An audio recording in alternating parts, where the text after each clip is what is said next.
Ya chiquillos, aquí vamos a ver, esta es la clase 3 y es la guía 3, ¿ya? Esta guía ya la vimos también, es de estrategias del proceso lector y su evaluación, con este caballero de apellido extraño, ¿se acuerdan? El de Jaén, el de Jaén, no, nunca supe cómo se pronunciaba. Y ahí los principios de la lectura, la estrategia, por ejemplo, en voz alta y en voz alta la lectura compartida. ¿Se acuerdan que vimos este video en clases de un kinder al que le estaban haciendo esto? Si quieren, bueno, ahí está para que lo revisen. El de la lectura guiada también lo vimos. No tiene relación también con la guía anterior que les subí. Y esto ya lo habíamos visto. Y con esto, con las dimensiones de la competencia lectora. No recuerdo si lo vimos. eh, Creo que sí, pero no estoy completamente segura si lo analizamos también. Cuando ustedes, pónganse en el caso de ustedes mismos, cuando están leyendo un texto, por ejemplo, esta maravillosa y cortísima guía, necesitan para poder comprender lo que está escrito acá, necesitan de precisión para poder reconocer las palabras correctamente y leer la palabra que corresponde y no poner reflejo en vez de refleja, por ejemplo. Eh, Refleja y no reflejo, por ejemplo. Necesitan de fluidez para que cuando estén leyendo en voz alta puedan leerlo con entonación, con el ritmo, por ejemplo, si es una pregunta, si es un punto final, y necesitan hacerlo con esa fluidez. Incluso cuando están en el ya leyendo, cuando están ya leyendo, este proceso de automonitoreo y el proceso de automonitoreo y autocorrección es cuando ustedes están leyendo y van monitoreando, como una parte de ustedes va monitoreando que efectivamente están leyendo y diciendo las letras que corresponden, ¿ya?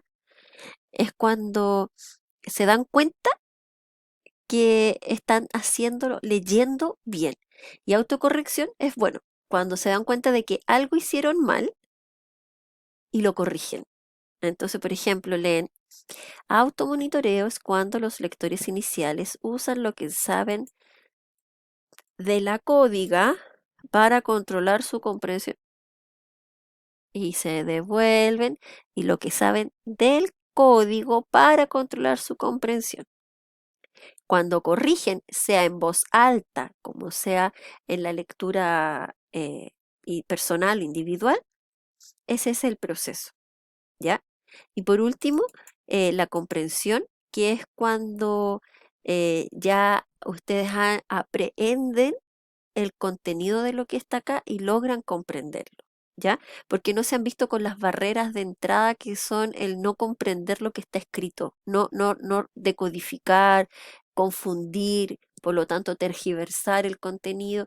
Cuando han eliminado esas barreras de entrada y pueden apropiarse de lo que está escrito, de la palabra, logran la comprensión, ¿ya? Es un proceso, no se logra rápidamente, incluso nosotros adultos muchas veces nos quedamos pegados en la autocorrección. Evidentemente para los niños es mucho más complejo y tenemos que acompañarlos en este proceso, porque a medida que van eliminando ciertas barreras de entrada van a alcanzar distintos niveles de lectura.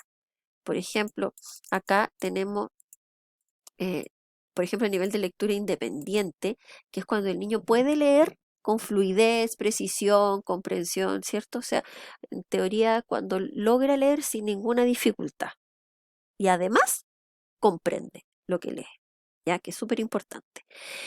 Cuando llegamos al nivel, este es el independiente, cuando llegamos al instruccional, es aquí los niños necesitan todavía ser guiados y necesitan a veces pasar por el proceso de automonitoreo y autocorrección, ¿ya? Necesitan a veces apoyo todavía para que ir aprendiendo e ir corrigiendo para bajar las barreras de entrada. Y por otro lado tenemos el nivel de frustración que es muchas veces cuando nosotros mismos como adultos no le damos las suficientes herramientas a nuestros estudiantes o a nuestros hijos, a nuestros hermanos, para poder eh, eliminar esas barreras de entrada o no, y a veces tampoco las podemos descifrar cuáles son las barreras de entrada. Y muchas veces esto además produce, además de la imposibilidad de continuar con la lectura de un texto, además produce la frustración. Los niños se bloquean. Entonces, eh, ya no quieren seguir trabajando, ya no quieren, no quiero más. Y, por ejemplo, yo he visto niñitos que tiran el cuaderno, así vuela el cuaderno por los aires, eh, por eso, porque ya es un nivel de frustración. Incluso eh, cuesta que vuelvan como a ponerse en onda para leer, porque van generando además un rechazo, una cuestión también psicológica. Recuerden que nuestros estudiantes no son solo conocimientos o contenidos, son también seres pensantes y sintientes. Entonces, todo esto produce un bloqueo. Piensen ustedes en cuando los hacían escribir 20 veces una palabra, cuando los hacían repetir verbalmente algo, cuando los corregían, cómo se sentían ustedes y cómo ese sentimiento generó algo tanto en el contenido, con el profesor o con la situación en particular, ¿ya? No se olviden que nuestros niños es lo mismo. Y en la evaluación de ciertas habilidades lectoras, tal como les comenté, hay algunas evaluaciones que nos pueden ayudar con esto. Eh, Tenemos muchas en el mercado, cada vez, hay muchas que son muy populares, se las voy a mostrar cuando mi marido me traiga por fin la maleta, con todos los libros que les dije que tenía pendiente. Hay algo que es muy interesante y que me parece necesario comentarlo en este video, que es las discrepancias o los miscues, y creo que también se los había comentado, que es eh, cuando hay ciertos errores en la lectura y que pueden derivar en errores en la comprensión. Por ejemplo, si un niño lee, este es el texto original, ellos veían el prado desde el balcón, pero si un niño lee, ellos veían el pardo desde el blanco, hay un par de errores ahí.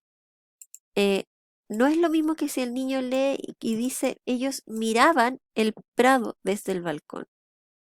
El nivel de equivocación en ambas oraciones es distinta y de una manera una impide más la comprensión que la otra. Porque si yo reemplazo veían por miraban, eh, no tiene mayor diferencia, podríamos incluso decir que son hasta sinónimos, ¿ya?